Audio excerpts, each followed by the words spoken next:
Hello everyone. मैं doctor Anuj Kumar और स्वागत है आप सभी का आपके अपने चैनल फियरलेस इनोसेंट मैथ पर। Dear students, unit 5 complex variable integration की लेक्चर सीरीज में आज हम सीखेंगे expansion of complex function f z. F z function को एक्सपेंड करना सीखेंगे by Taylor series, by Laurent series. तो आज का हमारा लेक्चर होगा टेलर सीरीज और लॉरेंट सीरीज को लेकर के, जिससे हम एफजेड का एक्सपेंशन करना सीखते हैं। लेक्चर को स्टार्ट करते हैं।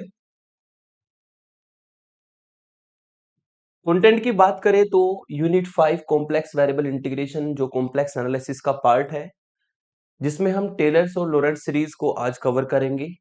टेलर सीरीज का फॉर्मूला क्या होता है, कैसे उसको लिखते हैं, लॉरेंट सीरीज का फॉर्मूला, फिर हम टेलर और लॉरेंट सीरीज को कैसे यूज करते हैं एग्जांपल्स में, है ना, एक्सपेंशन कैसे करते हैं फंक्शन का, वो डिस्कस करेंगे। लास्ट में टेलर सीरीज के क्वेश्चन होंगे, ठीक है, और होम असाइनमेंट आपको प्रोवाइड किया जाएगा।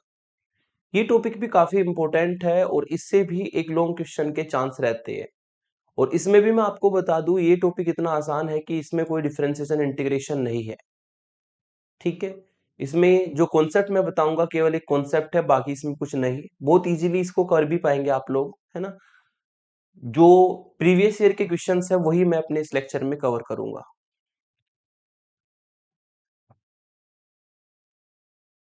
टेलर सीरीज तो वैसे आपने फर्स्ट सेमेस्टर में भी पढ़ी है, रियल वैल्यूड फंक्शन के लिए, एफएक्स फंक्शन के लिए वही फॉर्मूला यहाँ पर टेलर सीरीज का होता है, लेकिन बस वेरिएबल चेंज हो जाता है। वहां पर एक्स था, यहाँ पर आपका कॉम्प्लेक्स वेरिएबल जेड की फॉर्म में चलेगा। डेफिनेशन को डिस्कस करते हैं, टेलर्स एंड लॉरेंट सीरीज। सबसे पहले बात करते हैं टेलर सीरीज की, है ना। टेलर सीरीज की डेफिनेशन होती है, if f z is analytic at all points within and on a circle C and z naught is the point inside C, ठीक है। तो यहां पर एफ जेड फंक्शन है जो कि एनालिटिक है। कोई सर्कल है आपका, ये सी सर्कल हम मान लेते हैं, ये सी सर्कल है और इसका सेंटर जेड नोट मान लेते हैं, इसका सर्कल का सेंटर मान लेंगे हम जेड नोट। तो एक सर्कल है आपके पास सी जिसका सेंटर जेड नोट है। तो ये जो एफ जेड फंक्शन है, इस सर्कल सी की अंदर भी और बाउंड्री पर भी, with in and on, analytic है। एनालिटिक का मतलब ये सर्कल सी की बाउंड्री पर और अंदर वाले पॉइंटों पर फाइनाइट और यूनिक वैल्यू देगा और डिफरेंशिएबल होगा सभी पॉइंटों पर, इसलिए ये एनालिटिक है, ठीक है। Then Taylor series for z inside C is, जितने भी जेड यहां पर लाई करेंगे, जैसे कि यहां पर पॉइंट आपका जेड लाई करता है इस तरीके से, तो हम टेलर सीरीज जो है फंक्शन की बना सकते हैं। और टेलर सीरीज का फॉर्मूला आपका होता है कि हम इस एफ जेड फंक्शन को, जो जेड नोट इस सर्कल का सेंटर है, उस पॉइंट के अबाउट में इस तरीके से एक्सपेंशन कर सकते हैं एफ जेड फंक्शन का। कैसे करते हैं, F Z equal to F Z not plus Z minus Z note की पावर 1/फैक्टोरियल 1 F dash Z not, Z minus Z note की पावर 2/फैक्टोरियल 2 F double dash Z not, Z minus Z note की power 3/फैक्टोरियल 3 F triple dash Z not. और इसी terms को dot dot dot N term तक अगर ले जाएंगे तो जेड माइनस जेड नोट की power n/फैक्टोरियल F N Z not plus dot dot dot. तो ये हमारा टेलर सीरीज एक्सपेंशन हो जाएगा एफ जेड का, ठीक है, जेड नोट पॉइंट के अबाउट में, या आप ऐसा कह लो जेड माइनस जेड नोट की पावर में, ठीक है। तो ये टेलर सीरीज का एक्सपेंशन होता है, जिसको समेशन फॉर्म में अगर लिखे तो समेशन फॉर्म में हम इसकी nth टर्म को लेते हैं, nth टर्म पे अगर समेशन लगा दे जीरो से infinity, summation n equal to zero से infinity F N Z note upon factorial N Z minus Z note की पावर n, ये इसकी शॉर्ट फॉर्म हो जाएगी जो कि समेशन फॉर्म होगी।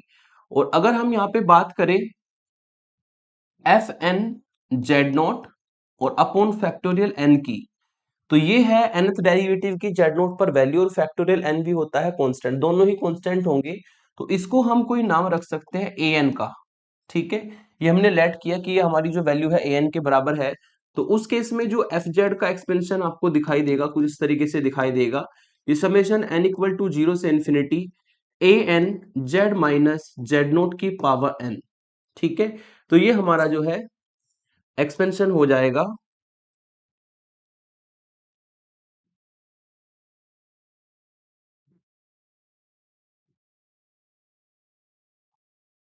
ये हमारा एक्सपेंशन हो जाएगा टेलर सीरीज की फॉर्म में, जिसको शॉर्ट फॉर्म में हमने कन्वर्ट कर दिया समेशन फॉर्म में। तो ये आपका बना n इक्वल टू 0 से infinity A N Z minus Z note की पावर n। और वेयर ए एन का काम कौन करेगा, ए एन का काम करेगा जो मैंने साइड में लिखा है f N Z note upon factorial n. तो किसी भी फंक्शन को हम इस फॉर्मूले के द्वारा जेड नोट पॉइंट के अबाउट में या जेड माइनस जेड नोट की पावर में एक्सपेंड कर सकते हैं, जिसको शॉर्ट फॉर्म में हमने बना दिया। अब आते हैं लॉरेंट्ज सीरीज, इंपॉर्टेंट जो है बहुत ज्यादा, क्योंकि क्वेश्चन 7 नंबर का अगर आएगा लॉरेंट्ज सीरीज का आता है, ठीक है। और जो शॉर्ट टाइप का क्वेश्चन आता है वो ज्यादातर टेलर सीरीज का आता है। लॉरेंट्ज सीरीज की डेफिनेशन को जानते हैं। If f z is analytic in the double connected region, f z जो है वो एनालिटिक है किसमें, डबल कनेक्टेड रीजन में, bounded by the concentric circle, जो दो सर्किल से बनेगा, एक सर्किल का नाम है C1, एक सर्किल का नाम है C2। और चूंकि ये बोला गया है कि कॉन्सेंट्रिक सर्किल है, कॉन्सेंट्रिक सर्किल है तो इनका मतलब इन दोनों सर्कल का जो सेंटर होगा वो सेम जाएगा। कॉन्सेंट्रिक सर्किल है, एक ही इनका सेंटर होगा दोनों सर्किल का, लेकिन रेडियस चेंज है। C1 सर्किल की जो रेडियस दी है वो R1 दी है, और C2 सर्किल की जो रेडियस दी है R2 दी है, ठीक है। और दोनों सर्किल का जो सेंटर है, जो कॉन्सेंट्रिक सर्किल है, दोनों सर्किल का सेंटर जेड नोट है। सबसे पहले फिगरली इसको बना लेते हैं डबल कनेक्टेड रीजन को। तो एक सर्कल हमने बनाया कुछ इस तरीके से भाई, एक सर्कल हमने बनाया कुछ इस तरीके से, फिर दूसरा सर्कल बनाया जो कि कुछ इस तरीके से बनेगा।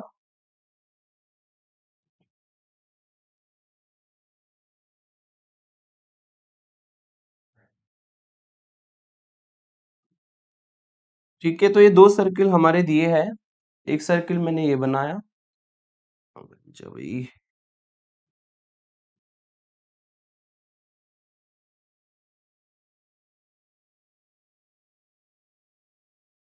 लो जी, एक सर्कल है आपका C1, क्योंकि दोनों का सेंटर सेम है तो दोनों का सेंटर सेम कर लेता हूँ। सेंटर आपका यहाँ पर है जो कि जेड नोट सेंटर दिया है, तो मैंने दोनों का सेंटर सेम मानते हुए, ठीक है, दोनों का सेंटर सेम मानते हुए मैंने दो सर्कल बना दिए।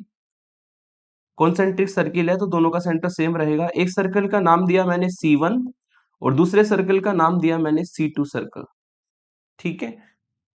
चूंकि दोनों का सेंटर सेम है, कॉन्सेंट्रिक सर्किल है, तो इसलिए जेड नोट ही दोनों का सेंटर है। पहले वाले सर्किल की रेडियस R1 है, यानी कि जो C1 सर्किल है इसकी रेडियस आपको R1 दी है, ठीक है। यहां से यहां तक की वैल्यू R1 होगी, और जो दूसरा सर्किल है उसकी रेडियस R2 है, यानी कि C2 सर्किल की जो रेडियस है, ये पूरी लेंथ जो मैंने बनाई है पिंक कलर से, ये R2 होगी, ठीक है। और जो रीजन है इन दोनों सर्किल से बाउंडेड है, दोनों सर्किल से बाउंडेड है, तो कौन सा पोर्शन होगा, क्योंकि ये डबल कनेक्टेड रीजन है तो ये रिंग शेप रीजन होगा, जैसे ट्यूब होती है आपकी, है ना। आपने देखा होगा टायर्स में जो ट्यूब्स होती है, या स्विमिंग पूल में भी आपने ट्यूब्स को देखा होगा, उस टाइप की टाइप ट्यूब की टाइप का ये हमारा रीजन बनेगा। और इसमें पोर्शन कौन सा आएगा उसको थोड़ा सा शेडिड कर देता हूं, ये इसमें पोर्शन आएगा भाई, ये पोर्शन इस रीजन में कवर होगा, ठीक है। तो जो एफ जेड फंक्शन है इस बार रिंग शेप रीजन में आपको दिया है, और रिंग शेप रीजन आपका कुछ इस तरीके से बनेगा। तो एफ जेड फंक्शन इस double connected region ring shape region में एनालिटिक है, जो दो सर्किल से मिलके बनता है, जहां पर रेडियस है पहले सर्किल की R1 दूसरे की R2, और ये भी कंडीशन है कि R1 जो है, R1 जो है वो आपकी ग्रेटर देन है R2 से। मैंने उल्टा कर दिया इसको, चलो इसको यहां पर मैं चेंज कर देता हूं। R2 जो है वो ग्रेटर देन है R1 से, फिगर में चेंज नहीं हो पाएगा। जो R2 की वैल्यू है, मतलब जो रेडियस है दूसरे सर्किल की वो बड़ी है, और जो पहले सर्किल की रेडियस है वो छोटी है, ठीक है। आपको दिख भी गई होगी कि R2 की वैल्यू बड़ी है, R1 की वैल्यू छोटी है, तो R2 यहाँ पर क्या है, R2 हमारा R1 से बड़ा है। और FZ जो फंक्शन है इस रिंग शेप रीजन में एनालिटिक है, मतलब जितना ये शेडेड रीजन मैंने बनाया है इस पर आपको फंक्शन हमेशा फाइनाइट और यूनिक वैल्यू देगा, कभी भी इस रीजन में इंफिनिटी नहीं बनेगा, ठीक है। तब हम लोरेंट सीरीज जो है इस फंक्शन की इस रीजन में एक्सपेंड कर सकते हैं, है ना। इस फंक्शन की इस रीजन में अगर लोरेंट सीरीज को एक्सपेंड करेंगे, तो हमने मान लिया कि जेड आपका कोई पॉइंट है जो इस रीजन के अंदर लाई करता है, जेड हमने मान लिया कि इस रीजन के अंदर इस तरीके से कोई पॉइंट लाई करता है। तो फॉर ऑल जेड के लिए हम सीरीज को एक्सपेंड कर सकते हैं और लोरेंट सीरीज का फॉर्मूला आपका होता है कि F Z equal to N equal to zero से infinity A N Z minus Z note की पावर एन और plus N equal to one से infinity B N Z minus Z note की पावर एन। ठीक है, तो इसको अगर थोड़ा सा एक्सपेंशन हम कर दे तो ये आपको मिलेगा एफ जेड इक्वल टू, अगर समेशन ओपन करेंगे तो पहले एन को जीरो रखना है, एन को जीरो रखेंगे तो ये आपको मिलेगा ए जीरो और जेड माइनस जेड नोट की पावर जीरो, इस तरीके से एक्सपेंड कर देंगे प्लस फिर आप इसमें एन को वन रखेंगे तो A one Z minus Z note की पावर वन है ना, plus A two Z minus Z note की पावर टू। इस तरीके से हम इसको एक्सपेंड करते चले जाएंगे है ना, तो आपको ये टर्म्स आपको देखने को मिलेगी plus dot dot dot infinite तक जाएगी है ना। दूसरी टर्म को अगर एक्सपेंड करेंगे प्लस करके है ना, तो एन को वन रखने पर यहाँ पे आपको मिलेगा b one upon Z minus Z note की पावर वन। ध्यान रखना पहली टर्म का समेशन जीरो से स्टार्ट है, दूसरी टर्म का समेशन वन से स्टार्ट है ना। तो एन को वन रखा तो ये मिला, फिर एन को टू रखेंगे तो B two upon Z minus Z note की पावर टू, ऐसे ही B three upon Z minus Z note की पावर थ्री। ठीक है, plus dot dot dot infinite तक ये एक्सपेंड होगा। ठीक है, तो इस तरीके से हमने क्या किया भाई, इस तरीके से हमने इस एक्सपेंशन को ओपन किया। ये जो एक्सपेंशन हमारा आया है यही लोरेंट सीरीज का एक्सपेंशन होता है। एफ जेड का जो हम एक्सपेंशन करते हैं बाय द लोरेंट सीरीज यही कहलाता है। इसमें आपने कुछ चीज ऑब्जर्व करी होगी कि यहाँ पर ये जो आपका पहले वाला पोर्शन है, ठीक है, इसको मैं थोड़ा सा अंडरलाइन करके बताता हूँ। ये जो पहले वाला पोर्शन है, ठीक है, ये पोर्शन में जेड आपका न्यूमिनेटर में रहेगा। इस पोर्शन को हमेशा एनालिटिक पार्ट का नाम दिया जाता है। ये कौन सा पार्ट होता है? एनालिटिक पार्ट होता है ये, क्योंकि इसमें जेड न्यूमिनेटर में चलता है और ये कभी भी आपको इन्फिनिटी वैल्यू नहीं देगा। लेकिन यहां पे अगर देखा जाए तो इसमें जेड डिवाइड में चलता है तो ये आपको इन्फिनिटी वैल्यू देगा। इन्फिनिटी वैल्यू कब देगा? जब इसमें आप जेड को जेड नोट रख दोगे। यदि इस पूरी के पूरे एक्सप्रेशन में जेड की जगह पे जेड नोट रख दो तो b one upon zero b two upon zero ये आपको वैल्यू मिलेगी, जिसकी वैल्यू इन्फिनिटी हो जाती है। मतलब ये वाला जो पार्ट है ना, ये आपका एनालिटिक पार्ट नहीं है क्योंकि ये आपको इन्फिनिटी वैल्यू देगा। तो ये जो पार्ट है इसको तो हम बोलते हैं एनालिटिक पार्ट। ये कभी भी इन्फिनिटी वैल्यू नहीं देगा, इसमें जेड न्यूमिनेटर में चलता है। और ये जो पार्ट होता है इसमें जेड डिनोमिनेटर में चलता है, इसको बोलते हैं प्रिंसिपल पार्ट।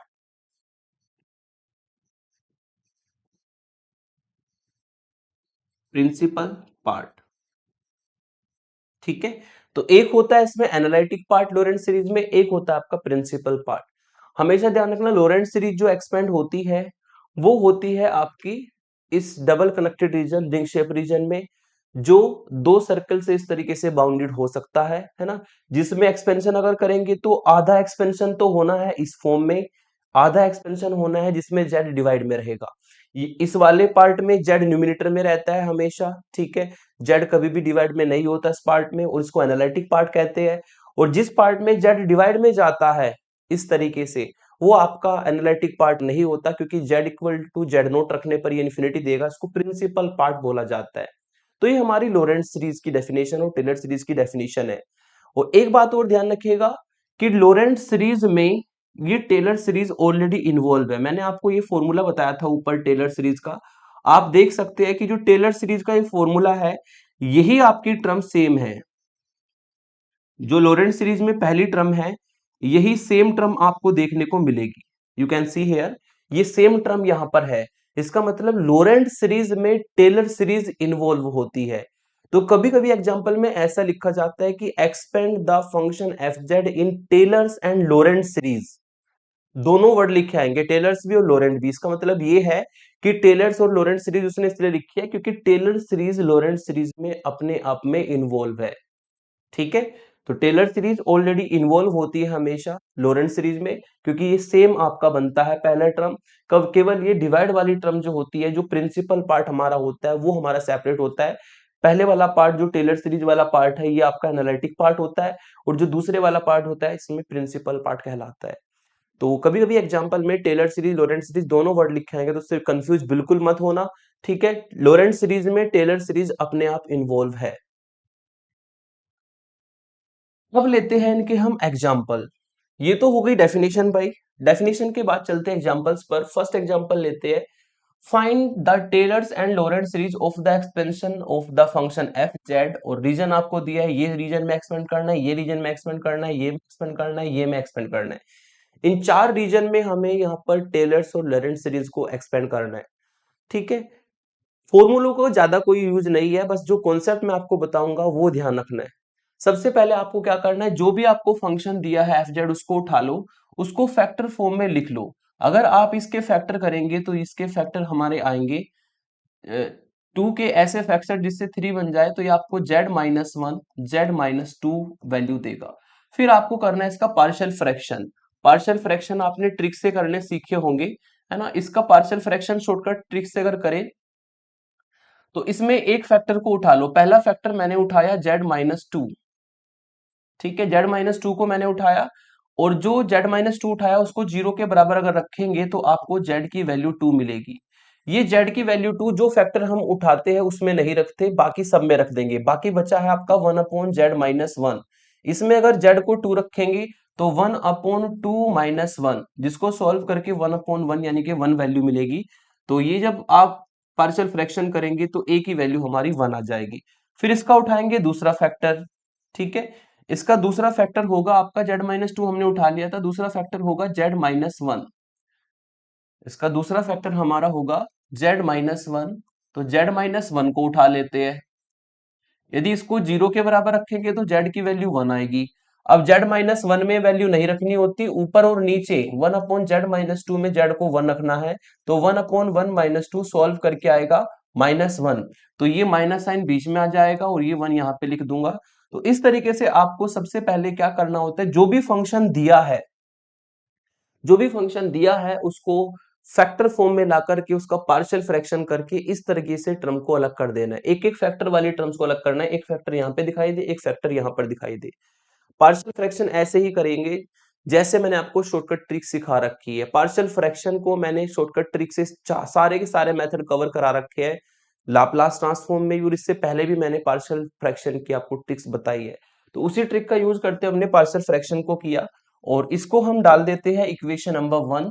और साइड में आप लिख भी देना कि हमने यहाँ पर किया है बाई पार्शियल फ्रैक्शन। ये वर्क हमने किया है बाई पार्शियल फ्रैक्शन। अब आपको क्या करना है, अब आपको जो रीजन्स है उनको लेकर के चलना है और रीजन के अकॉर्डिंग इस फंक्शन को एक्सपेंड करना है जो यहाँ पर लिखा है। पहला रीजन है आपका mode z less than 1, number 1, ठीक है। पहले रीजन के लिए एक्सपेंड करेंगे जो दिया है आपको मोड जेड लेस देन 1। इस रीजन में इस फंक्शन को एक्सपेंड करना है। आपको क्या करना होता है, जो भी रीजन दिया है, ठीक है, उसको हमेशा लेस देन 1 की फॉर्म में कन्वर्ट करना है। अब लेस देन 1 बनाने का तरीका थोड़ा समझ लो। मान लो यहाँ पे दिया है आपको मोड जेड लेस देन 2, ये रीजन दिया है, और एक रीजन दिया आपको मोड जेड ग्रेटर देन 3। तो आपको क्या करना है, जो भी रीजन दिया है उसको सबसे पहले तो लेस देन में कन्वर्ट करना है। ग्रेटर देन की फॉर्म में यहाँ पर रीजन कभी नहीं लेके चलना, वो अनबाउंडेड रीजन हो जाता है। अनबाउंडेड रीजन ना बने इसलिए हम हमेशा लेस देन की फॉर्म में कन्वर्ट करते हैं रीजन को। अब इसको लेस देन भी करना है और साथ में ध्यान रखना है लेस देन 1 बनाना है। जो भी रीजन होगा उसको लेस देन 1 बनाना है। तो यहाँ पर अगर इसको लेस देन 1 बनाना चाहे तो उसको 2 से डिवाइड करना पड़ेगा। मोड जेड लेस देन 1 बनाने के लिए इसको 2 से डिवाइड कर दो, ये लेस देन 1 हो जाएगा, ठीक है। आप देख सकते हैं यहाँ पर ये लेस देन 1 की फॉर्म में आ गया। यहाँ पर अगर आपको इसको लेस देन 1 बनाना है, ठीक है, तो इस मोड जेड को आपको डिवाइड करना पड़ेगा। तो इससे आपको मिलेगा 1 greater than 3 upon mode Z से डिवाइड कर दिया। इसको रिवर्स करके लिखो तो ये 3 upon mode z less than 1 बनेगा। तो हमें इस तरीके से रीजन को लेस देन 1 बनाना है, ये हमेशा ध्यान रखना। टेलर और लॉरेंट सीरीज की ये ट्रिक है जो मैं बता रहा हूँ, इस ट्रिक से अगर चलोगे तो कभी भी आपका क्वेश्चन गलत नहीं होगा। आपको क्या करना है, जो भी रीजन दिया होगा उसको लेस देन 1 की फॉर्म में बनाना है इस तरीके से। अब लेस देन 1 बनाने में वहां पर आपको जेड को देखना है। जैसे यहां पर अगर देखा जाए तो इसमें तो न्यूमिनेटर में जेड आया है लेस देन 1 बनाने में, और यहाँ पे डिनोमिनेटर में जेड आया है। तो अगर न्यूमिनेटर में जेड आएगा तो हमें एक्सपेंशन में जेड को न्यूमिनेटर में रखना है, और अगर एक्सपेंशन में जेड को न्यूमिनेटर में रखना है तो आपको कांस्टेंट टर्म कॉमन लेके एक्सपेंशन करना पड़ेगा। और अगर आपको जेड डिवाइड में दिखाई दे तो आपको जेड को डिनोमिनेटर में रखना है, और जेड को डिनोमिनेटर में लाने के लिए जेड को ही कॉमन लेना पड़ता है। ये इसमें फंडा होता है, ये ध्यान रखिएगा। इसी को मैं यहाँ पर यूज करने वाला हूं और इससे आराम से आपके सारे क्वेश्चन सॉल्व हो जाएंगे जो ट्रिक मैंने बताई है।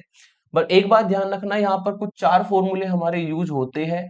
पहला फॉर्मूला पहला फॉर्मूला होगा आपका, चलो जब भी फॉर्मूले यूज होंगे तभी बता दूंगा, क्योंकि ऑलरेडी मैंने पहले डिस्कस कर चुका हूं मैं आपसे, है ना। कई सारे लेक्चर्स में फॉर्मूलों को यूज कर चुका हूं, तो डायरेक्ट जहां पर भी जो फॉर्मूला यूज होगा उसको मैं बता दूंगा। तो अगर इस रीजन को देखें, ये आपका ऑलरेडी लेस देन 1 है, मोड जेड लेस देन 1, जो कि ऑलरेडी लेस देन 1 है। इसका मतलब हमें यहाँ पर एक्सपेंशन में जेड को, अगर इसको मैं 1 से डिवाइड कर दूं तो जेड आपका न्यूमिनेटर में है, तो ठीक है, जेड आपका न्यूमिनेटर में है, तो हमें यहाँ पर एक्सपेंशन में जेड को न्यूमिनेटर में रखना है। फंक्शन को उठाएंगे अब, नाउ जो फंक्शन है वो उठा लेंगे। फंक्शन आपको दिया है F Z equal to 1/z-2 और -1/z-1। तो हमें क्या करना है, यहाँ पे जेड को न्यूमिनेटर में रखना है। अगर लेस देन 1 बनाने में जेड डिनोमिनेटर में आया, जेड को डिनोमिनेटर में रखना है। तो यहाँ पर जेड जो है आपका न्यूमिनेटर में है, जिसको मैं डेटिज करके ऐसे बता ही देता हूँ ऊपर आपको, mode Z upon 1 less than 1। Z आपका न्यूमिनेटर में है, तो जब भी जेड को न्यूमिनेटर में आपको रखना हो तो आपको वहां पर कांस्टेंट टर्म कॉमन लेनी है। फिर से सुनिएगा, अगर आपको जेड को न्यूमिनेटर में रखना है तो कांस्टेंट टर्म कॉमन लेनी है, ठीक है। अगर आपको जेड को डिनोमिनेटर में रखना है तो जेड कॉमन लेना है। एक बार फिर से रिपीट कर देता हूं, अगर आपको जेड को न्यूमिनेटर में रखना है तो कांस्टेंट टर्म कॉमन लेना, अगर आपको जेड को डिनोमिनेटर में रखना है तो जेड कॉमन लेना है। ये दो चीजें आपको याद रखनी है। तो यहां पर आप कांस्टेंट टर्म कॉमन लेंगे, ठीक है। कांस्टेंट टर्म क्या है, यहाँ पे z-2 में -2 है, तो -2 को हम कॉमन ले लेंगे। अंदर आपको मिलेगा, -2 को कॉमन लेने पर ये बन जाएगा 1 -z/2। ये आपको मिलेगा -2 कॉमन लेने पर। माइनस साइन यहाँ पर है, इसमें भी हम क्या करेंगे, इसमें भी कांस्टेंट टर्म देखी जाए तो -1 है, इसमें -1 कॉमन ले लेंगे और अंदर आपको मिलेगा 1 -z।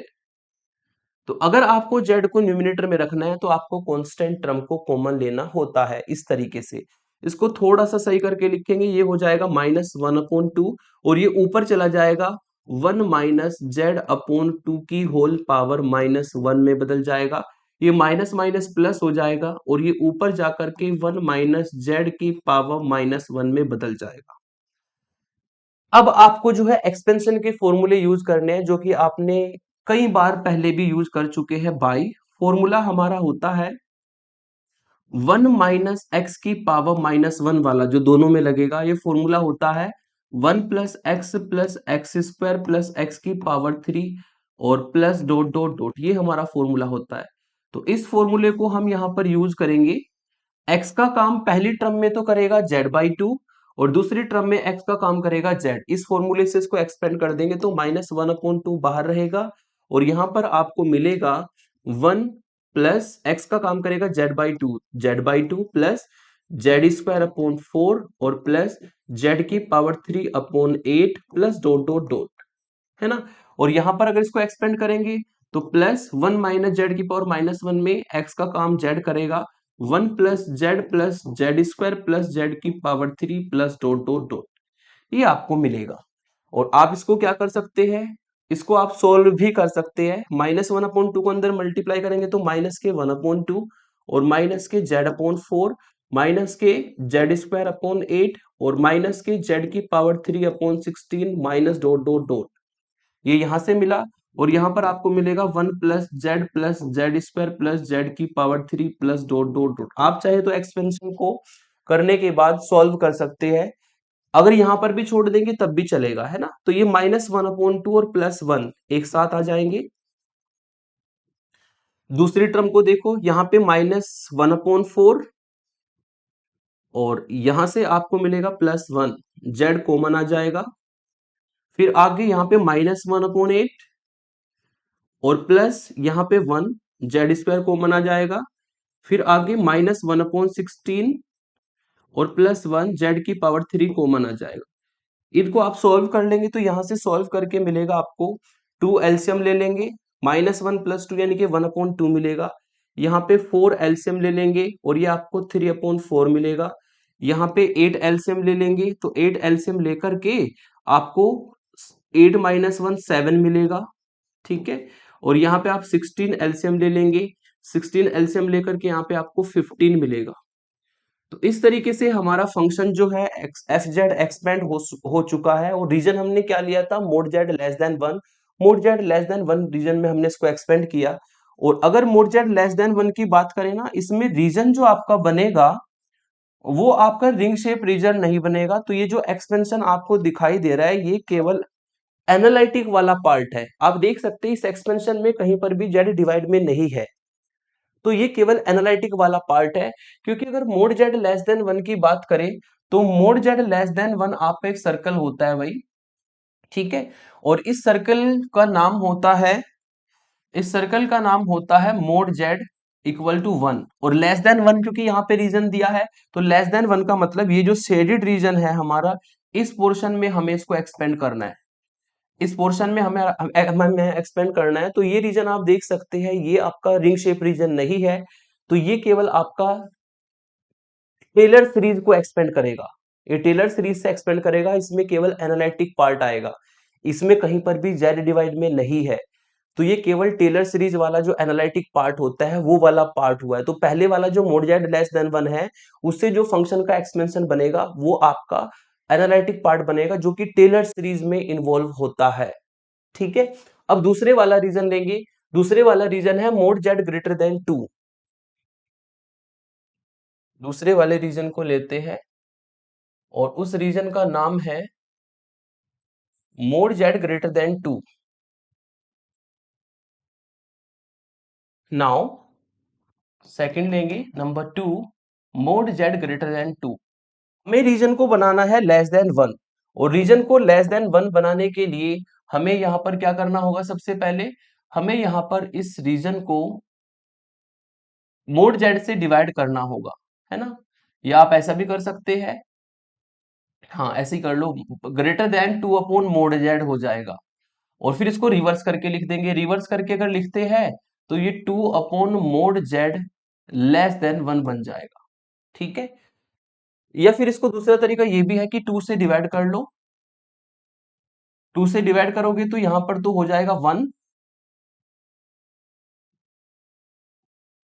2 से डिवाइड करने पर यहां पर तो हो जाएगा 1, ये हो जाएगा 2। फिर लेस देन 1 बनाने के लिए इसको रिवर्स कर देना, 2 मोड जेड, और इधर भी रिवर्स कर देना लेस देन 1। या फिर अगर आपको वो अच्छा लगता है तो उसके अकॉर्डिंग भी आप लेस देन 1 बना सकते हो। तो हमने यहाँ पर भी रीजन जो भी आपको दिया होता है उसको लेस देन 1 बनाना होता है, तभी हमारा ये बाउंडेड रीजन बनता है, तभी हम इसमें एक्सपेंशन कर सकते हैं। लेकिन आपने ये बात ध्यान से देखी होगी कि जब आपका ये लेस देन 1 बन के आया तो यहाँ पर जेड कहाँ पे आया है, जेड आया है डिनोमिनेटर में, और यहाँ पे जेड आया था न्यूमिनेटर में। अगर जेड डिनोमिनेटर में आया है तो आपके एक्सपेंशन में जेड डिनोमिनेटर में दिखाई दे, और जेड को डिनोमिनेटर में लाने के लिए आपको जेड कॉमन लेना पड़ता है। अब उठाएंगे इक्वेशन 1 वापिस, है ना। नाउ इक्वेशन 1 उठाएंगे। इक्वेशन 1 आपको दी है f of z equal to 1/z-2 और -1/z-1। इसमें हमें एक्सपेंशन करते हुए जेड को डिनोमिनेटर में लाना है। अगर जेड को न्यूमिनेटर में लाना है तो कांस्टेंट टर्म कॉमन लेनी होती है। अगर जेड को डिनोमिनेटर में लाना है तो जेड को कॉमन लेना होता है। तो यहां पर हमने जेड को कॉमन लिया पहली टर्म में भी, है ना, और दूसरी टर्म में भी जेड को कॉमन लेंगे तो ये 1 - 2/z बन जाएगा। और यहाँ पर दूसरी टर्म में भी जेड को कॉमन लेंगे तो ये आपका 1 - 1/z बन जाएगा। और इसको थोड़ा सा सही करके अगर लिखे तो ये F Z equal to 1/z ऊपर जाकर के बन जाएगा 1 - 2/z⁻1। और ये भी -1/z ऊपर जाके बन जाएगा 1 - 1/z⁻1। दोनों में ये सेम फॉर्मूला लगेगा। x का काम करेगा पहली टर्म में 2/z और दूसरी टर्म में x का काम करेगा 1/z।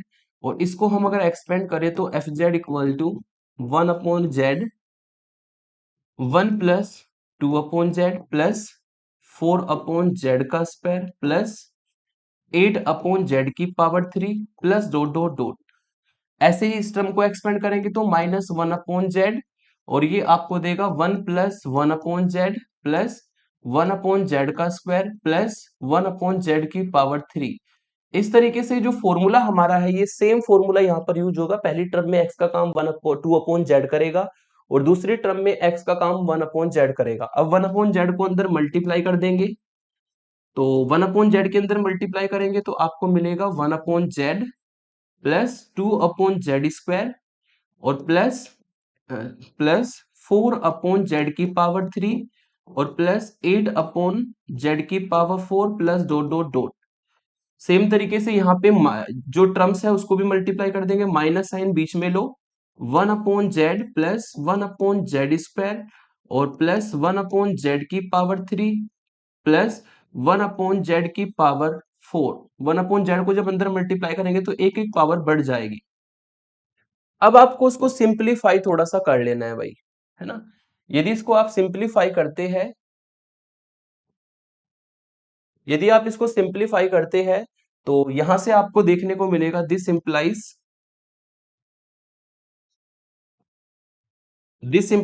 f(z) इक्वल टू, पहली टर्म में 1/z और दूसरी टर्म में -1/z, दोनों इस तरीके से आ जाएंगे एक साथ। यहां पर पहली टर्म में है 2/z², यहाँ पे माइनस के अंदर मल्टीप्लाई करके -1/z²। ठीक है, तो यहां से आपको मिलेगा 2/z² और -1/z²। इस तरीके से सॉल्व कर लेंगे। फिर यहां पर आपको मिलेगा 4/z³ और यहाँ पे -1/z³। ऐसी अगली टर्म में 8/z4 और -1/z4। अगर इसको थोड़ा सा सिंप्लीफाई किया जाए, इससे आपको देखने को मिलेगा, ठीक है, 0 यहाँ पर आ जाएगा, ये आपको मिलेगा 1/z², और यहाँ पर हो जाएगा 3/z3, है ना। 4 में से -1 कर देंगे, यहाँ पर 8 में से माइनस कर देंगे, 7/z4 और प्लस डॉट डॉट डॉट। तो ये हमारा जो है एक्सपेंशन हो जाएगा। और इसमें आया है आपका, क्योंकि यहाँ पर भी रिंग शेप रीजन नहीं बनेगा, यहाँ पर अगर रीजन की बात करें तो सर्कल हम बना लेते हैं। सर्कल आपका कुछ इस तरीके से बनेगा और इस सर्कल का नाम है मोड z इक्वल टू 2, जिसका सेंटर ओरिजिन है और रेडियस इसकी जो है हमारी 2 है।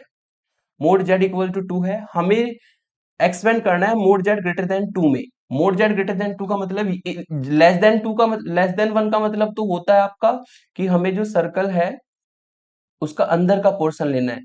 और यहाँ पर mode z greater than 2, mode z greater than 2 का मतलब होगा कि आपको आउटसाइड वाला पोर्शन लेना है ना। आपको आउटसाइड वाला पोर्शन लेना पड़ेगा। मोड z ग्रेटर देन 2 का मतलब ये होगा।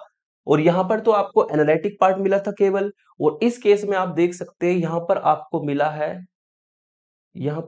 मिला है प्रिंसिपल पार्ट, जिसमें z डिवाइड में होता है। यू कैन सी हेयर, यहाँ पे केवल एनालिटिक पार्ट मिला और यहाँ पर केवल प्रिंसिपल पार्ट मिला। और चूंकि मोड z ग्रेटर देन 2 है तो आपको यहाँ पर इस तरीके से बाहर वाले पोर्शन के लिए जो है इस फंक्शन को आपने एक्सपेंड किया है। यहाँ पे अंदर वाले पोर्शन के लिए एक्सपेंड किया था, टेलर सीरीज की फॉर्म में एनालिटिक पार्ट मिला, और यहाँ पे आउटसाइड रीजन में एक्सपेंड किया है तो आपको z डिवाइड में मिलेगा और z इक्वल टू 0 पर इन्फिनिटी बनेगा। जब भी z डिवाइड में आता है वो प्रिंसिपल पार्ट होता है।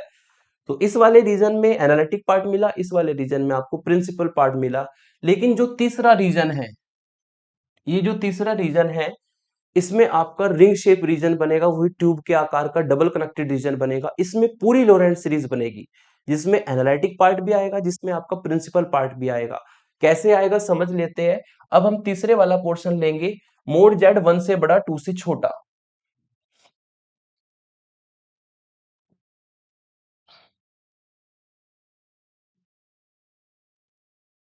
नंबर थर्ड है आपका, जब आपका रीजन दिया है मोड z 1 से बड़ा और 2 से छोटा, इनको पहले ब्रेक करेंगे। देन हम इसको ब्रेक करेंगे तो 1 लेस देन मोड z हो जाएगा, ठीक है।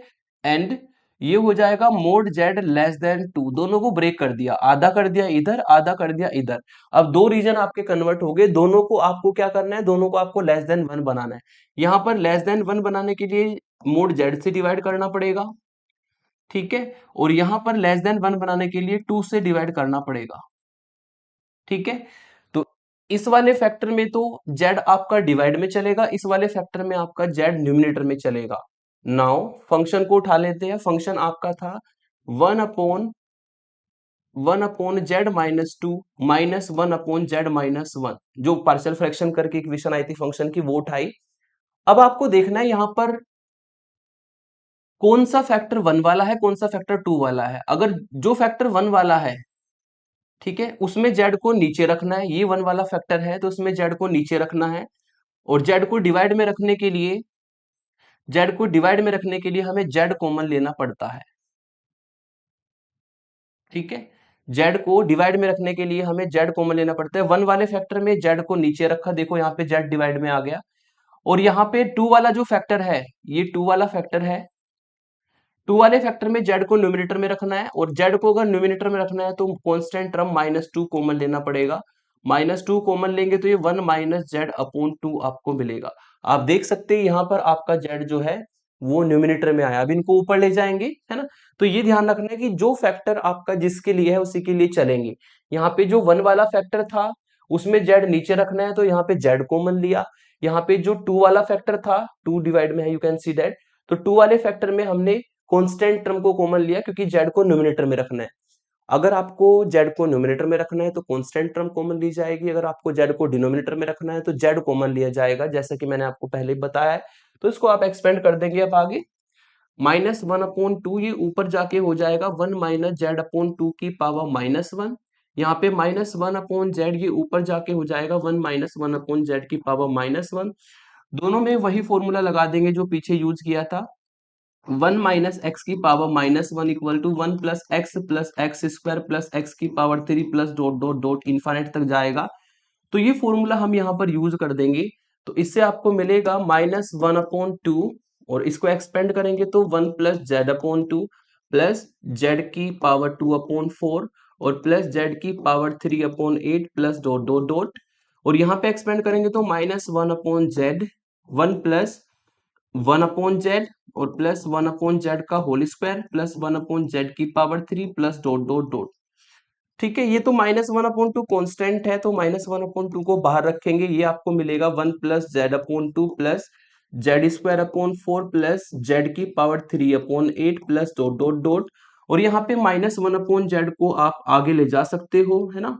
तो ये 1/z प्लस 1/z का स्क्वायर प्लस 1/z की पावर 3, पावर बढ़ जाएगी एक एक अंदर ले जाने पर, ये आपको मिलेगा। यहाँ पे आपको पूरी लोरेंट सीरीज देखने को मिलेगी। क्यों मिलेगी देखने को, यहाँ पर आप देख सकते हैं यहां से यहां तक जेड न्यूमिनेटर में है, इसका मतलब ये लोरेंट सीरीज का एनालिटिक पार्ट है। ये लोरेंट सीरीज का एनालिटिक पार्ट है। और यहाँ पे आप देख सकते हैं जेड डिवाइड में, जब भी जेड डिवाइड में जाएगा तो समझो वो प्रिंसिपल पार्ट बनाएगा, है ना। तो जहां पे जेड न्यूमिनेटर में आता है वो एनालिटिक पार्ट होता है, कभी भी इन्फिनिटी नहीं बनता वो पार्ट। ये इन्फिनिटी बनता है, जेड इक्वल टू 0 पे इन्फिनिटी बनेगा, तो ये होता है आपका प्रिंसिपल पार्ट।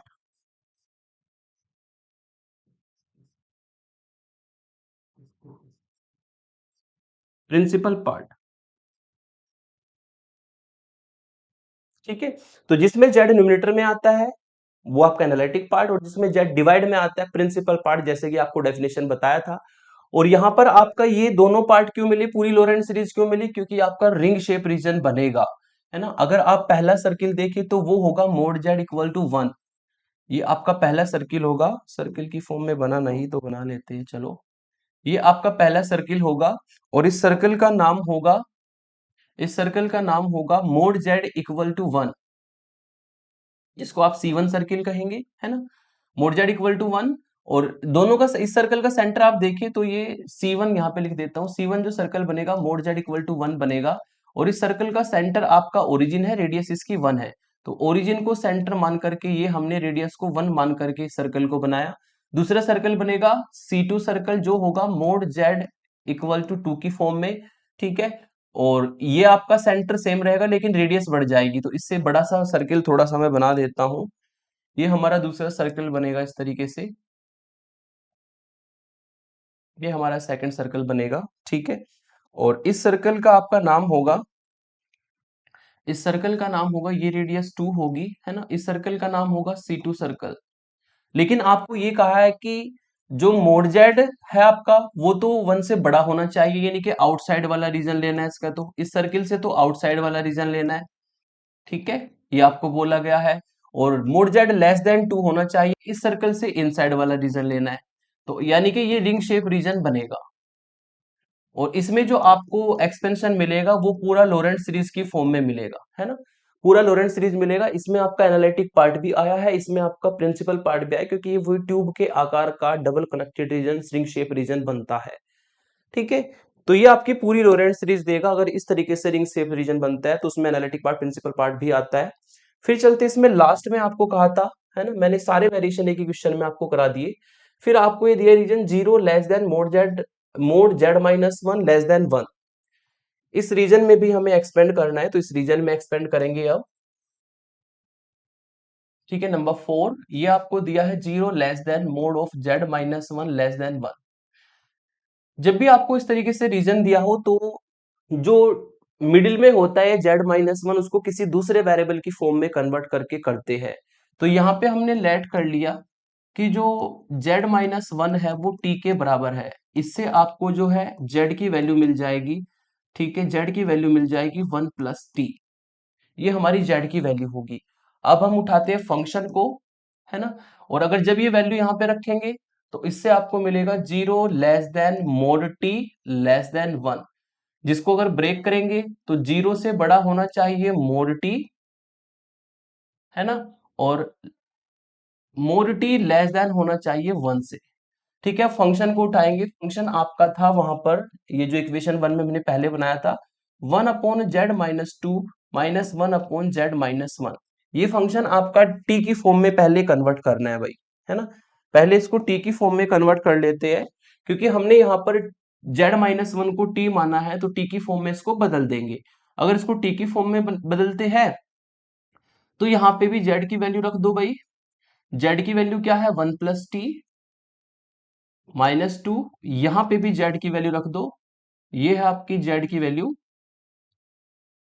1 + t-1। सोल्व किया तो सोल्व करके आपको यहां पर मिलेगा 1/t-1 और यहां पे मिलेगा -1/t। ठीक है, और जिसको आप 1/t-0 भी कह सकते हैं, ऐसे भी लिख सकते हैं। क्यों लिखा, क्योंकि यहाँ पर t की फॉर्म में दो रीजन आपके बने हैं, एक तो 0 को लेकर के, एक 1 को लेकर के। तो 0 वाला केस चलेगा इसमें और 1 वाला केस चलेगा इसमें। क्योंकि हमने इसको लेस देन 1 बनाया, इसको हम लेस देन 1 नहीं बनाएंगे क्योंकि ये एक ही टर्म है, ये -1/t है, उसको हम एक्सपेंड नहीं कर सकते। ये तो आपकी -1/t ही रहेगी, बस ये समझ लीजिए। ये -1/t रहेगी, केवल इसको एक्सपेंड कर सकते हैं। इसमें भी लेस देन 1 बनाया है तो t न्यूमिनेटर में है, तो इसका मतलब कांस्टेंट टर्म को कॉमन लेना पड़ेगा।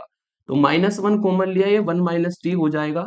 इसको ऊपर ले जाएंगे तो ये -1, 1 - t की पावर -1, और ये -1/t से ऐसे ही चलता रहेगा। -1 इसको एक्सपेंड करेंगे, 1 + t प्लस t की पावर 3 में होगा, प्लस डॉट डॉट डॉट, और -1/t ऐसे ही चलता रहेगा।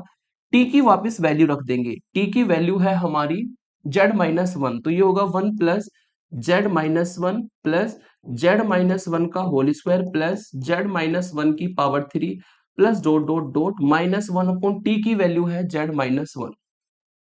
ठीक है, तो ये हमारा जो है एक्सपेंशन बनेगा। t की फॉर्म में सॉल्व किया है, केवल लास्ट में आंसर आपका z की फॉर्म में आना चाहिए, तो वापस से t की वैल्यू रख देंगे। और जो सिंगल टर्म थी, जैसे -1/t आ गया तो इसमें हम कोई एक्सपेंशन नहीं कर सकते, तो उसको एज इट इज रखेंगे। और ये जो पार्ट आया है, ये पार्ट है आपका एनालिटिक पार्ट, क्योंकि इसमें z न्यूमिनेटर में है, ये एनालिटिक पार्ट है। और ये आया है आपका केवल एक टर्म, प्रिंसिपल पार्ट। ये हमारा प्रिंसिपल पार्ट, और प्रिंसिपल पार्ट में ना केवल एक टर्म है। प्रिंसिपल पार्ट में केवल एक टर्म है जो फाइनाइट टर्म है, और इससे इससे आगे हम सिंगुलरिटीज भी डिफाइन करेंगे। अगर प्रिंसिपल पार्ट में फाइनाइट टर्म आए तो सिंगुलरिटी कैसी बनती है, अगर प्रिंसिपल पार्ट में इनफाइनाइट टर्म आए तो सिंगुलरिटी कैसे बनती है, आगे के लेक्चर में सिंगुलरिटी डिफाइन करेंगे, तो यही कॉन्सेप्ट हम उसमें यूज करने वाले हैं। तो यहाँ पर प्रिंसिपल पार्ट में केवल एक टर्म आया, तो चार रीजन में मैंने एक ही क्वेश्चन को एक्सपेंड करके आपको दिखाया। इस तरीके से हम टेलर और लोरेंट सीरीज के क्वेश्चन को कर सकते हैं। ठीक है,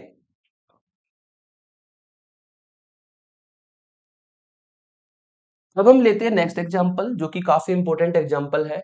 इसमें भी एक फंक्शन दिया है, 3 रीजन में टेलर और लॉरेंट सीरीज फाइंड करनी है। सबसे पहला काम, फंक्शन को पार्शियल फ्रैक्शन करना है, लेकिन फंक्शन को हम इस फॉर्म में पार्शियल फ्रैक्शन नहीं कर सकते, क्योंकि ऊपर भी पावर आपकी कितनी है, जेड स्क्वायर माइनस वन, दो पावर है। नीचे भी अगर सॉल्व करेंगे तो Z square 3z plus 2z 5z बनेगा और प्लस 6 बनेगा। ऊपर भी दो पावर है, नीचे भी दो पावर है, और पावर सेम होती है तो ये मैंने आपको बता रखा है। पहले आपको डिवाइड करके पावर को लेस देन बनाना है, ऊपर वाली पावर को छोटी बनाना है, नीचे वाली पावर को बड़ी रखना है। तो हमें यहाँ पे क्या करना पड़ेगा, पहले Z square plus 5z plus 6 से जेड स्क्वायर माइनस वन को डिवाइड लगाना पड़ेगा। वन टाइम ये डिवाइड चलेगा और इससे आपको मिलेगा जेड स्क्वायर प्लस 5z और प्लस 6। ठीक है, और अगर इसमें माइनस किया जाए तो ये माइनस माइनस माइनस ये तो कट जाएगा, यहाँ पर बचेगा आपका -5z, और ये -6 और -1 -7 हो जाएगा। और जब इसमें आप डिवीजन एल्गोरिथम लगाएंगे तो ये आपको कुछ इस तरीके से दिखाई देगा, 1, ठीक है, और प्लस जो रिमाइंडर है वो ऊपर लिखा जाएगा -5z -7, और डिवाइड में जो फैक्टर फॉर्म में इसको वापस लिख देता हूं, फैक्टर फॉर्म में ये आएगा z+2 और z+3, ये आपको मिलेगा। तो जब भी ऊपर की और नीचे की पावर सेम हो जाए या ऊपर की पावर बड़ी हो जाए नीचे की पावर से, तो पहले डिवाइड लगाना होता है, और ऊपर की पावर को कम बनाना होता है, नीचे की पावर को ज्यादा बनाना होता है, तब पार्शियल फ्रैक्शन करते हैं। तो इस क्वेश्चन में सबसे इंपॉर्टेंट बात यही है कि इसमें पार्शियल फ्रैक्शन करना है तो आपको पहले डिवाइड लगाना पड़ेगा। कुछ स्टूडेंट डायरेक्ट पार्शियल फ्रैक्शन कर देंगे, पूरा क्वेश्चन रॉन्ग हो जाएगा और नंबर आपको 0 मिलेंगे, ये ध्यान रखिएगा। क्योंकि जब तक आप इसको डिवाइड करके पार्शियल फ्रैक्शन नहीं करोगे तब तक ये करेक्ट नहीं माना जाता। ठीक है, तो इसको हमने डिवाइड लगाया, लेस देन वन बना। अब इसको हम थोड़ा सा सिंप्लीफाई कर लेंगे पार्शियल फ्रैक्शन से, तो ये आपको मिलेगा f of z equal to 1 sign बाहर ले लेता हूं, 5z और +7 ऊपर है, और नीचे है आपका z+2 और z+3। ये तो हमारा सेम ही रहेगा भाई, ये जो एफ जेड है इक्वल टू 1 ये तो सेम रहेगा, लेकिन अंदर जो है पार्शियल फ्रैक्शन कर लेते हैं। पहला फैक्टर उठाएंगे z+2, z+2 को अगर 0 रखेंगे तो z की वैल्यू आएगी -2। अब आपको ये वैल्यू इस फैक्टर में नहीं रखनी है ना, बाकी ऊपर नीचे जो भी बचा है उसमें रख देनी है। ये z है हमारा, है ना, तो ऊपर बचा है आपका 5z+7, अरे यार, ऊपर बचा है आपका 5z+7 और नीचे बचा है आपका z+3। ये 1 ये कैलकुलेशन में नहीं चलेगा, z+2 को हमने उठाया है, उस फैक्टर में वैल्यू नहीं रखा करते ट्रिक से जब करते हैं। ठीक है, तो z की वैल्यू -2 इसमें रखना है, जो बचा है ऊपर, ऊपर बचा है ये, नीचे बचा है, z की वैल्यू -2 रखेंगे तो -10+7 ऊपर बना और -2+3 नीचे बना। ऊपर से वैल्यू मिलेगी -3 और नीचे से वैल्यू मिलेगी आपको +1। सॉल्व करके -3 आएगा, यानी कि -3 को हम इस तरीके से लिख सकते हैं, ये a की वैल्यू आ गई। अब हम इसमें दूसरा फैक्टर उठाते हैं, दूसरा फैक्टर है z+3, z+3 को 0 रखेंगे, z की वैल्यू -3 आएगी। ये वैल्यू आपको जो रिमेनिंग है z+3 को छोड़ के जो बचा है वो बचा है 5z+7 ऊपर से और z+2 नीचे से, इसमें z को -3 रखेंगे तो ये मिलेगा आपको -3 रखने पर -15+7 ऊपर से और -3+2 नीचे से। ऊपर आपको मिलेगा सॉल्व करके -15 और +7 जो कि माइनस के 8 होगा, और नीचे मिलेगा -1, माइनस से माइनस कट जाएगा, प्लस के 8/z+3 आपको मिलेगा। तो इस तरीके से हम पार्शियल फ्रैक्शन की ट्रिक लगा सकते हैं और ट्रिक लगा करके उसको पार्शियली फ्रैक्शन की फॉर्म में कन्वर्ट कर सकते हैं। साइड में लिखना होगा बाय पार्शियल फ्रैक्शन, ये हमने पार्शियल फ्रैक्शन किया है तो आपको साइड में बताना होगा, और ये ट्रिक है, ये ट्रिक है, कोई डिटेल मेथड नहीं है। ठीक है, और ये ट्रिक हम बहुत बार यूज कर चुके हैं, है ना। अब इसको थोड़ा सा और सिंप्लीफाई करेंगे तो f Z equal to 1+3/z+2 और -8/z+3 की फॉर्म में आएगा, इसको इक्वेशन 1 डाल देंगे। सबसे पहला काम होता है फंक्शन को पार्शियली फ्रैक्शन करना, और पार्शियली फ्रैक्शन करने के बाद ही हम क्वेश्चन को सॉल्व कर पाते हैं।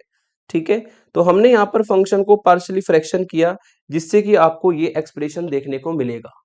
अब हम तीनों रीजन में इसको एक्सपेंड करेंगे। पहला रीजन उठाते हैं, पहला रीजन है आपका मोड z <2। जिसको लेस देन 1 अगर बनाना है तो 2 से डिवाइड करना पड़ेगा, और लेस देन 1 बनाने में जो z है वो न्यूमिनेटर में आया है, z न्यूमिनेटर में आया है तो हमें कांस्टेंट टर्म को कॉमन लेकर के z को न्यूमिनेटर में रखना है। नाउ fz को उठाएंगे, fz है आपका 1 प्लस 3 अपॉन जेड प्लस 2 और माइनस 8 अपॉन जेड प्लस 3। चूंकि z आपका न्यूमिनेटर में है, आप देख सकते हैं लेस देन 1 बनाने में, तो इसलिए हमें कांस्टेंट टर्म को कॉमन लेना पड़ेगा। तो यहाँ पर आप 2 कॉमन लेंगे तो 1 प्लस जेड अपॉन 2 बनेगा, और यहाँ पर आप जो है 3 कॉमन लेंगे तो 1 प्लस जेड अपॉन 3 बनेगा। अब इसको ऊपर ले जाएंगे तो 1 प्लस 3 अपॉन 2 और ये 1 प्लस जेड अपॉन 2 की पावर माइनस 1 बनेगा, और ये minus 8 upon 3 1 plus Z upon 3 की पावर माइनस 1 बनेगा। इसमें वही फॉर्मूला लगा देंगे, है ना, बाई फॉर्मूला हमारा चलेगा यहाँ पर 1 प्लस एक्स की पावर माइनस 1 वाला, 1 प्लस एक्स की होल पावर माइनस 1, है ना। और ये फॉर्मूला अल्टरनेट चलता है 1 minus x plus X square minus X की पावर 3 और प्लस एक्स की पावर 4, इस तरीके से फॉर्मूला चलता है। तो इस फॉर्मूले को हम यहाँ पर यूज कर सकते हैं दोनों टर्म में। पहली टर्म में जो एक्स का काम करेगा, ठीक है, पहली टर्म में एक्स का काम करेगा जेड बाई 2, तो 1 माइनस जेड बाई 2 और प्लस जेड की पावर 2 अपॉन 4 माइनस जेड की पावर 3 अपॉन 8 और प्लस डॉट डॉट डॉट। दूसरी टर्म में माइनस 8 अपॉन 3 होगा, इसमें जेड एक्स का काम करेगा Z upon 3, 1 minus Z upon 3 और प्लस जेड स्क्वायर अपॉन 9 और माइनस जेड की पावर 3 अपॉन, ठीक है, 27। इस तरीके से ये एक्सप्रेशन आपको देखने को मिलेगा, ठीक है। और ये पूरा का पूरा जो है केवल आपको एनालिटिक पार्ट देगा, क्योंकि इसमें सभी जगह पे आप देख सकते हैं जेड न्यूमिनेटर में है, जेड कहीं भी डिनोमिनेटर में नहीं है।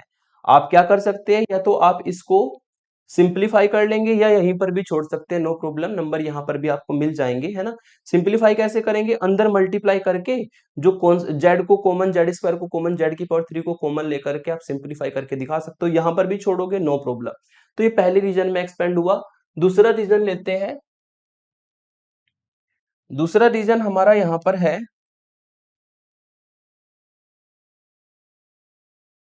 दूसरा रीजन है मोड जेड ग्रेटर देन 3, ठीक है, जिसको आप ऐसा भी लिख सकते हैं 1 ग्रेटर देन मोड जेड से डिवाइड कर दो, फिर इसको रिवर्स कर दो, है ना। अगर इसको रिवर्स करोगे तो ये आपको 3 upon mode z less than 1 देगा। तो जब हमने रीजन को लेस देन 1 बनाया तो जेड डिवाइड में आया है, तो फंक्शन को उठाते हैं। फंक्शन है आपका f Z equal to 1 plus 3 upon Z plus 2 और माइनस 8 अपॉन जेड प्लस 3, ये आपका फंक्शन है। और चूंकि जेड डिवाइड में आया आया है तो जेड को डिवाइड में लाने के लिए आपको पता है जेड ही कॉमन लेना पड़ेगा। तो यहाँ पे हम जेड कॉमन लेंगे तो 1 प्लस 2 अपॉन जेड और माइनस 8 अपॉन, यहाँ पे भी जेड कॉमन लेना पड़ेगा तो 1 प्लस 3 अपॉन जेड, और ये ऊपर जाएगा तो 1 प्लस 3 अपॉन जेड, और ये ऊपर जाके पावर माइनस 1 में कन्वर्ट हो जाएगा, और ये भी ऊपर जाकर के पावर माइनस 1 में कन्वर्ट होगा। अब आप इसमें यहीं पर देख सकते हैं कि जो जेड है वो डिवाइड में है, और जेड को हमें रीजन के अकॉर्डिंग डिवाइड में ही लाना था, है ना। तो जेड डिवाइड में आ गया, इसको एक्सपेंड कर देंगे इसी फॉर्मूले से, ये जो इधर लिखा है 1 प्लस 3 अपॉन जेड, ये यहाँ पे एक्सपेंड करेंगे सॉरी ये प्लस का साइन है भाई, ये प्लस के दोनों है ना, तो ये एक्सपेंड करेंगे तो एक्स का काम करेगा 2 अपॉन जेड, तो 1 minus 2 upon Z plus 1 minus 2 upon Z plus 4 upon Z square और माइनस 8 अपॉन जेड की power 3 plus dot dot dot minus 8 upon Z, और यहाँ पे आपको मिलेगा 1 minus 3 upon Z plus 9 upon Z का स्क्वायर और माइनस 27 अपॉन जेड की पावर 3। तो आप देख सकते हैं पूरे एक्सपेंशन में आपका जेड डिवाइड में, आप चाहे तो उसको सिंप्लीफाई कर सकते हैं, अगर नहीं करना चाहते तो आपको इसको यहीं पर भी लीव कर सकते हैं, नो प्रॉब्लम। इसमें हर टर्म में जेड डिवाइड में आया है, तो यहाँ पर हर टर्म में जेड न्यूमिनेटर में आया था, ये सारा एनालिटिक पार्ट था, ये सारा प्रिंसिपल पार्ट है, इसमें एनालिटिक पार्ट नहीं आया, इसमें प्रिंसिपल पार्ट नहीं आया। दोनों पार्ट कब बनते हैं? जब रिंग शेप रीजन होता है, और रिंग शेप रीजन बनेगा आपका हमेशा इस फॉर्म में। जब भी ये फॉर्म होती है, ये पूरा रिंग शेप रीजन बनता है ना। तो अब इस थर्ड वाले को उठा लेते हैं। थर्ड वाला पोर्शन आपको दिया है 2 से बड़ा मोड जेड और लेस देन 3। पहले ब्रेक कर लेंगे इसको। 2 से बड़ा mode Z and mode z less then 3।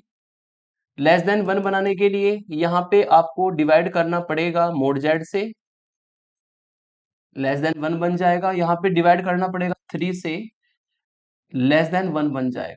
ठीक है, यहाँ पे आपका जेड डिवाइड में है, यहाँ पे आपका जेड न्यूमिनेटर में है। फंक्शन को उठा लेंगे। F Z equal to 1 plus 3 upon function आपका था 1 plus 3 upon Z plus 2 minus 8 upon Z plus 3। 1 plus 3 upon Z plus 2 और माइनस 8 अपॉन जेड प्लस 3।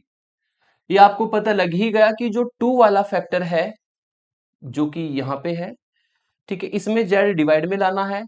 और जो 3 वाला फैक्टर है, 3 वाला मतलब यहां से देखना आपको, ये 2 है तो ये 2 वाला फैक्टर के लिए है, ये 3 है तो ये 3 वाले फैक्टर के लिए है। तो जो 2 वाला फैक्टर है उसमें जेड डिवाइड में रखना है, जो 3 वाला फैक्टर है उसमें जेड न्यूमिनेटर में रखना है। और जेड को डिवाइड में रखने के लिए जेड कॉमन लिया जाता है, और जेड को न्यूमिनेटर में रखने के लिए कांस्टेंट टर्म कॉमन लेनी पड़ती है।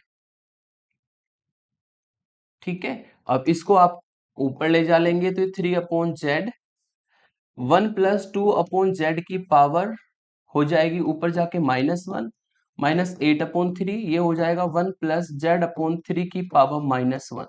दोनों में सेम फॉर्मूला लगा देंगे। 1 प्लस एक्स की पावर -1 वाला 1 minus x plus X square minus X की पावर 3, अल्टरनेट टर्म इसमें चलती है।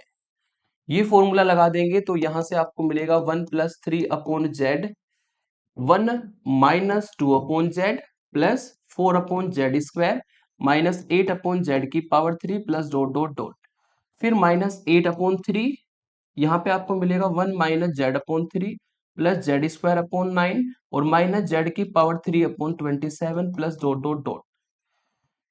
ठीक है, आप देख सकते हैं कि यहाँ पर जो ये एक्सपेंशन हमारा आया है, ठीक है, इसमें जेड डिवाइड में है, इसमें जेड डिवाइड में है, और यहां पर जो एक्सपेंशन है इसमें जेड आपका न्यूमिनेटर में है। तो जिसमें जेड डिवाइड में आता है वो प्रिंसिपल पार्ट होता है, और जिसमें जेड आपका न्यूमिनेटर में आता है वो आपका एनालिटिक पार्ट होता है। ओके,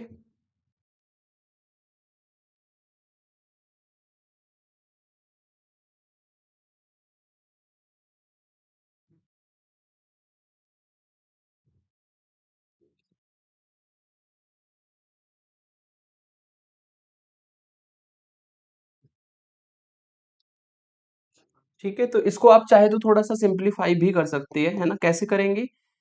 ये टर्म और ये टर्म को स्टार्टिंग में ले आएंगे इस तरीके से, तो यहां पर आपको मिलेगा 1 1, और ये मल्टीप्लाई अंदर करेगा तो -8/3, दोनों टर्म एक साथ हो जाएगी। और इस टर्म के बाद यहां पर आप माइनस के अंदर मल्टीप्लाई करेंगे तो प्लस के z/3 minus Z square upon 9 और प्लस जेड की पावर 3/27, टर्म्स अल्टरनेट हो जाएगी इस तरीके से, और इसमें आपको जेड न्यूमिनेटर में दिखाई देगा। और ये जो टर्म है इसमें आप 3/जेड को अंदर मल्टीप्लाई कर सकते हैं, तो इससे आपको मिलेगा 3/जेड, 3/जेड और माइनस 6/जेड स्क्वायर और प्लस 12/जेड की पावर 3 और माइनस 24/जेड की पावर 4। ठीक है, तो इसको आप सॉल्व कर सकते हैं इस तरीके से। और यहां पर अगर सॉल्व करेंगे तो ये आपको सॉल्व करके -5/3 देगा। इसमें आप देख सकते हैं कि जो जेड है वो न्यूमिनेटर में है। ठीक है, तो ये एनालिटिक पार्ट होगा। ये कौन सा पार्ट होगा? एनालिटिक पार्ट होगा। और यहां पर आप देख सकते हैं कि जेड आपका डिनोमिनेटर में आया है, तो ये आपका प्रिंसिपल पार्ट होगा। ये हमारा प्रिंसिपल पार्ट होगा। तो जब भी आपका रिंग शेप रीजन बनेगा, और यहां पर रिंग शेप रीजन बनना है, रिंग शेप रीजन क्यों बनेगा?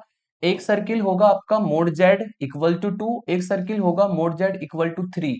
ठीक है, और आपको मोड जेड को लेना है 2 से बड़ा तो आउटसाइड वाला पोर्शन, ठीक है, और दूसरे को लेना है लेस देन 3 तो इनसाइड वाला पोर्शन, तो ये रिंग शेप रीजन बनेगा।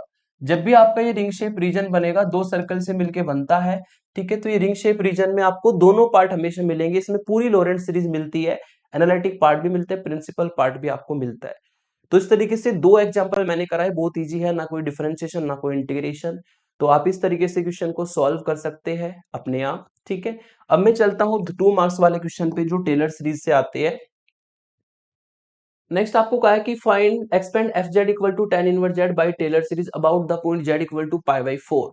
तो जो टेलर सीरीज का फॉर्मूला होता है by the Taylor series for the function F z about the point z naught, ये हमने फॉर्मूला आपको बताया था, ये फॉर्मूला आपका टेलर सीरीज का होता है। इसमें हम क्या करेंगे, क्योंकि हमें पाई बाई 4 के अबाउट में पूछा गया है और ये एक्सपेंशन होता है आपका जेड नोट पॉइंट के अबाउट में, तो इसका मतलब हमें जेड नोट की क्या वैल्यू रखनी है, जेड नोट की वैल्यू पाई बाई 4 रख देनी है। तो जहां जहां पे भी जेड नोट है मैंने उसको पाई बाई 4 रख दिया, और एफ जेड आपका क्या दिया है टेन इनवर्स जेड, तो मैंने यहाँ पे टेन इनवर्स जेड रख दिया। तो ये हो जाएगा F of pi by 4 Z minus pi by 4 की power 1 upon factorial 1 F dash pi by 4 Z minus pi by 4 की power 2 upon factorial 2 F double dash pi by 4 plus dot dot dot. जहां जहां पे Z note था उसको मैंने पाई by 4 रखा, क्योंकि पाई बाई 4 की फॉर्म में एक्सपेंशन पूछा है। अब आपको ये चीजें निकालनी है भाई, एक तो ये निकालना है, एक ये निकालना है, ये निकालना है, और तीनों वैल्यू निकाल के इक्वेशन 1 में रख देनी है, you will get answer, expansion मिल जाएगा टेन इनवर्स जेड का। तो पहले हमने इसको निकालने के लिए एफ जेड को उठाया, एफ जेड की वैल्यू है टेन इनवर्स जेड, तो एफ ऑफ पाई बाई 4 कैसे निकलेगा भाई, एफ ऑफ पाई बाई 4 को निकालने के लिए हमें इसमें जेड की जगह पे पाई बाई 4 रखना पड़ेगा, बोथ साइड पाई बाई 4 रखा तो आपको ये एक्सपेंशन मिलेगी, ये वैल्यू मिलेगी, ठीक है, पाई बाई 4 पर। फिर एफ डैश जेड चाहिए, एफ डैश जेड का मतलब टेन इनवर्स जेड का differentiation 1 upon 1 plus Z square होता है, इसमें जेड की जगह पे पाई बाई 4 रख देंगे, तो जेड की जगह पर अगर पाई बाई 4 रखे तो इस तरीके से आपको ये वैल्यू मिल जाएगी, है ना, 1 upon 1 plus pi square upon 16। फिर इसका दोबारा डिफरेंशिएशन करना है, तो 1 अपॉन 1 प्लस जेड स्क्वायर का डिफरेंशिएशन होगा जैसे 1 अपॉन एक्स का करते हैं, minus 1 upon x square, same तरीके से minus 1 upon 1 plus Z square का होल स्क्वायर, और इसका दोबारा करेंगे 1 प्लस जेड स्क्वायर का, तो आपको मिलेगा 2z, है ना।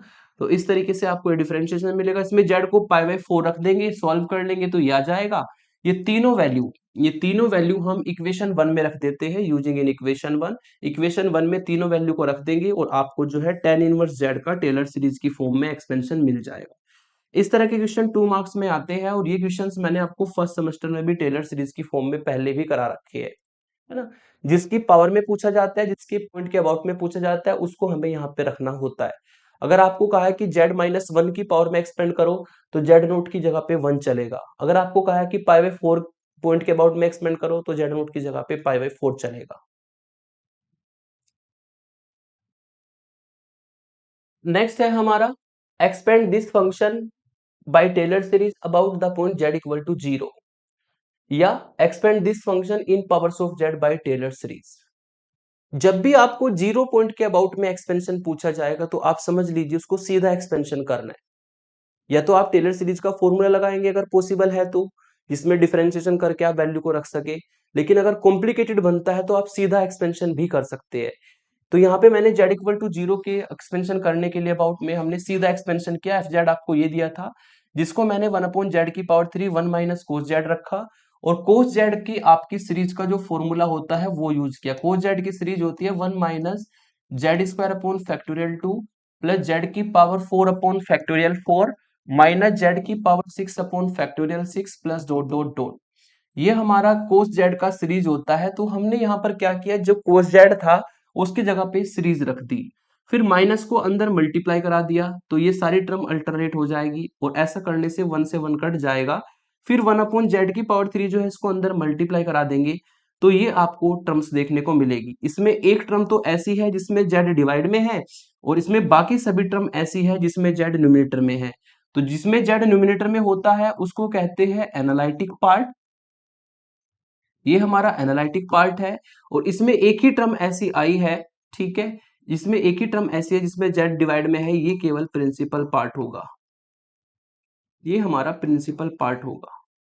तो यदि आपको जेड इक्वल टू 0 के फॉर्म में एक्सपेंशन पूछा जाता है तो आप या तो जो डेफिनेशन एक्सपेंशन वाली वो लगाओ या सीधा एक्सपेंशन कर दो, जैसे मैंने इस तरीके से किया है।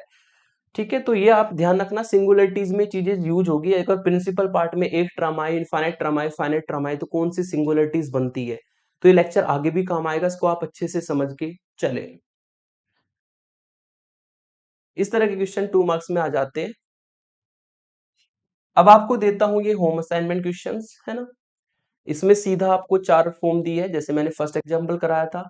इसमें पहले आप पार्शियल फ्रैक्शन करने से पहले डिवाइड लगाना, ये ध्यान रखना, क्योंकि ऊपर भी 2 पावर बनेगी, नीचे भी 2 पावर बनेगी। तो फर्स्ट डिवाइड, पहले डिवाइड करना है, एंड देन पार्शियल फ्रैक्शन।